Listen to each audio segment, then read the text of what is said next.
para llegar al fin que él se propuso, que el pueblo violara la ley de Dios.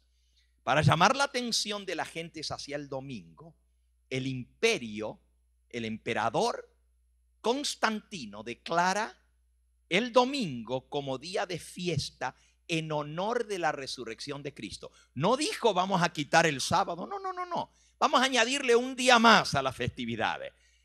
Vamos a hacer del domingo el día de fiesta en honor de la resurrección de Cristo.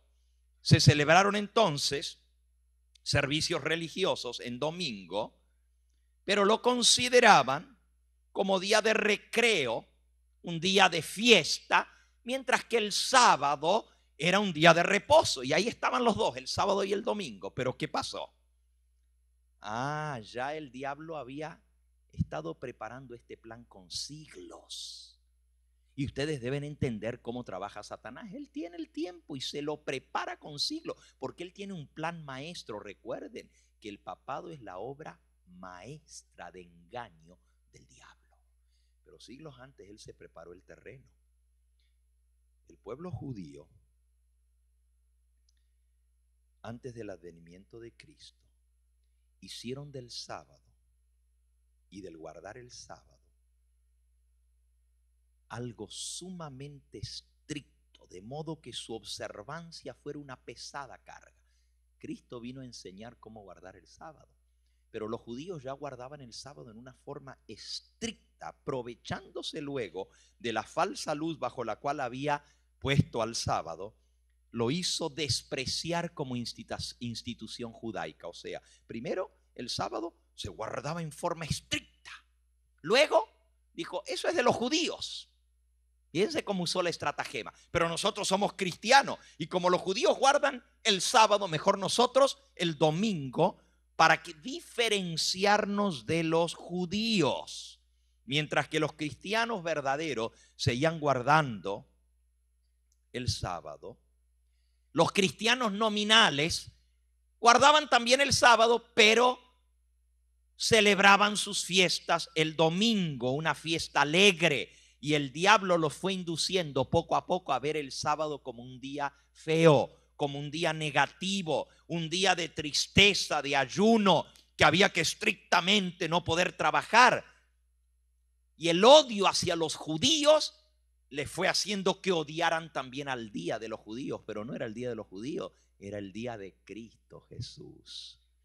Y así el emperador Constantino expide un decreto haciendo del domingo un día de fiesta pública. Nuevamente, en el apéndice del conflicto de los siglos, les voy a leer el decreto que dio Constantino. Supuestamente Constantino se convierte al cristianismo en el año 312. Pero en el año 321, o sea, 9 años más tarde, Constantino, emperador romano, promulga esta ley. La ley se promulga el 7 de marzo del año 321 y es relativa al día de descanso. Dice así: que todos los jueces y todos los habitantes de las ciudades y todos los negociantes, mercaderes, artesanos descansen el venerable día del Señor Dios Sol. Empero los labradores que atiendan con plena libertad el cultivo de los campos, ya que a menudo ningún otro día es tan adecuado para la siembra del grano o para plantar la viña que el domingo. De allí que no se deba dejar pasar el tiempo favorable concedido por el cielo. Si Constantino es cristiano, hace 9 años que se bautizó cristiano, ¿cómo le llama el domingo? El venerable día del Señor Dios Sol. Si él es cristiano, el único Dios que él adora es al Dios verdadero. Pero ahora le llama al domingo el venerable día del Señor Dios Sol. Y luego dice, todos tienen que parar de trabajar. Los jueces, los empleados del gobierno, los artesanos, los vendedores, los mercaderes, todos los fabricantes no pueden trabajar. Fue la primera ley dominical, que no se pueda trabajar en domingo. Pero los que siembran la semilla en el campo, sí, porque no hay mejor día para sembrar la semilla. Y usted dice, pero ¿y por qué el domingo es un mejor día para sembrar la semilla? Porque la doctrina pagana decía que el domingo era el día favorecido por el Dios Sol con la bendición, y que la lluvia, que era la fertilización de la semilla, se le llamaba entre los paganos el semen del sol. Y el sol fertilizaba la semilla que se le había ofrecido a él, sembrándola en domingo. Entonces, si Constantino es cristiano hace 9 años y se bautizó, ¿por qué cuando da la ley dominical en honor supuestamente de Cristo y su resurrección dice que veneren el venerable día del Señor Dios Sol? ¿Y por qué dice, pero los campesinos pueden seguir sembrando la semilla? Porque todavía tiene la doctrina pagana del domingo como día dedicado al sol y el mejor día en el que el sol va a germinar o va a fertilizar la semilla que le fue dedicada a él en el día del sol. ¡Qué tremendo! Eso nos muestra el origen pagano totalmente del domingo. Por más que el Papa Juan Pablo II diga que la iglesia lo santificó, primero lo hizo el Imperio Romano a través de un emperador cristiano, entre comillas. ¿Y qué hizo la iglesia? 25 años más tarde, en el concilio de la Odisea, dijo que lo que dijo el imperio se cumpla. La iglesia va a apoyar que el domingo sea ahora el día de descanso en lugar del sábado. 25 años más tarde, el concilio de la Odisea confirma 100% la orden imperial de Constantino. Y así, por orden del emperador, que tenía todo el poder para hacer cumplir su orden, so pena de castigos, cárcel y muerte, el que no cumplía la orden imperial. Todo el mundo la va a obedecer. Pero ahora la iglesia dice, pues sí, vamos a cambiar el sábado por el domingo, ya que todo el mundo guarda el domingo, nosotros lo vamos a hacer en honor de la resurrección de Cristo. Se une la iglesia y el Estado para abolir la ley de Dios. La política del emperador era conciliar el paganismo con el cristianismo, hacer un gallo pinto, mezclar el paganismo con el cristianismo. Esa era su política. Por eso se bautizó cristiano, pero siguió siendo pagano. Las dos cosas, porque era un Dios más. Este Cristo, qué bueno, es un nuevo Dios. Lo vamos a agregar a todos los demás dioses. Vamos a unir el cristianismo con el paganismo. En realidad, lo que pareció ser el triunfo del cristianismo fue en realidad su derrota, porque el mundo, el paganismo, se metió en la iglesia cristiana, y lo que hoy en día se llama iglesia católica, apostólica, romana, es en realidad una forma disfrazada de paganismo. El culto a las imágenes, el día dedicado al dios Sol y un montón de otras doctrinas que vienen del paganismo. Y vamos a ir descifrando estas cosas durante esta semana en esta campaña. Si ustedes creen que lo que han escuchado hoy es impresionante, esperen que vean los próximos temas. Esperen que ustedes vean lo que vamos a aprender.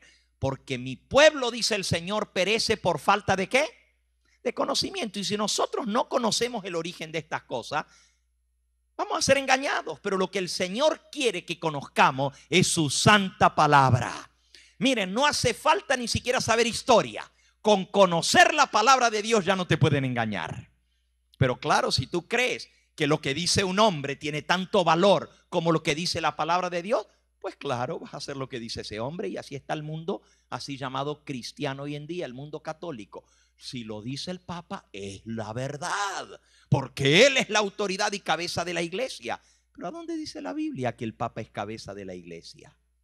Miren lo que dice la palabra de Dios, de quién es la cabeza de la iglesia. Vayan al libro de Efesios. Efesios, capítulo 5. Versículo 23. El marido es cabeza de la mujer, así como Cristo es cabeza de la iglesia, la cual es su cuerpo y Él es su Salvador. ¿Quién es cabeza de la iglesia? Cristo es cabeza de su iglesia.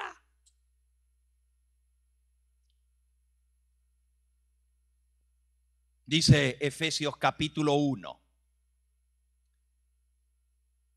Versículo 20, la cual operó en Cristo, resucitándole de los muertos, sentándole a su diestra en los lugares celestiales, sobre todo principado y autoridad y poder y señorío, y sobre todo nombre que se nombra no solo en este siglo, sino también en el venidero, y sometió todas las cosas bajo sus pies, y lo dio por cabeza sobre todas las cosas a la iglesia, la cual es su cuerpo, la plenitud de aquel que todo lo llena en todo. ¿Quién dice la palabra de Dios que es cabeza de la iglesia?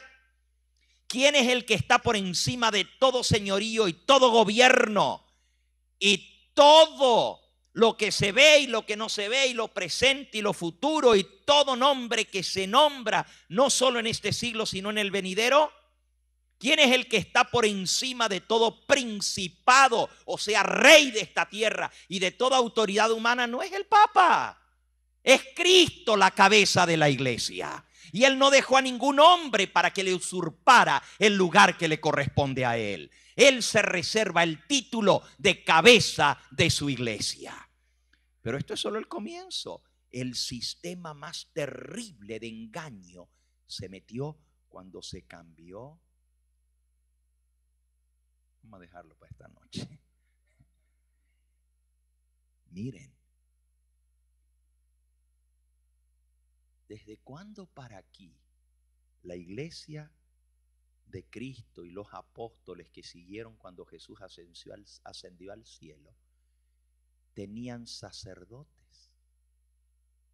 Los sacerdotes estaban en el templo judío matando animalitos cuando ellos entendieron de que ya eso no hacía falta, porque ya el verdadero Cordero de Dios había muerto, y entendieron que Cristo había ascendido al cielo para ser sumo pontífice y sacerdote, y se acercaban directamente al sacerdocio celestial de Cristo y al santuario que está en el cielo.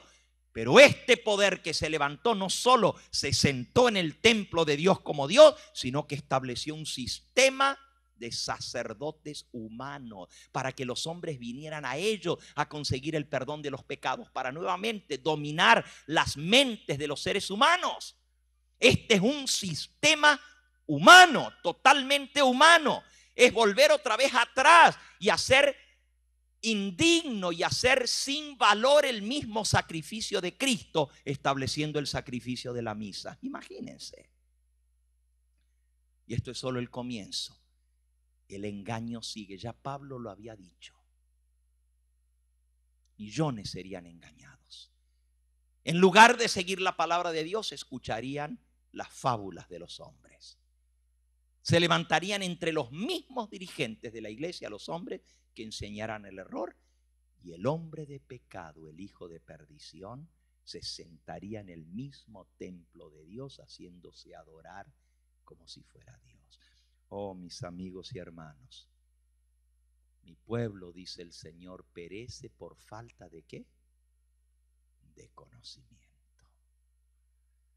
Ojalá que nosotros, a través de esta semana, podamos no solamente entender su verdad para poder destapar los ojos de los que están ciegos en el error, que el Señor nos enseña a nosotros a conocer esta verdad, porque Cristo dice: conoceréis la verdad y la verdad os hará ¿qué? Libres, os libertará. Pero también que nosotros traigamos a esas almas que están engañadas con el error, para que tengan la oportunidad de escuchar la verdad de la palabra de Cristo Jesús. Es nuestro deber que salvemos de la muerte a aquellos por cuales Cristo murió. Y si no lo hacemos, vamos a tenerles que dar cuenta a Dios. Hay un himno en el himnario que nos manda, por mandato de Cristo, a ir y sacar del error a los cautivos. de abrirles los ojos para que vean la verdad. En esta semana nosotros queremos hacer eso.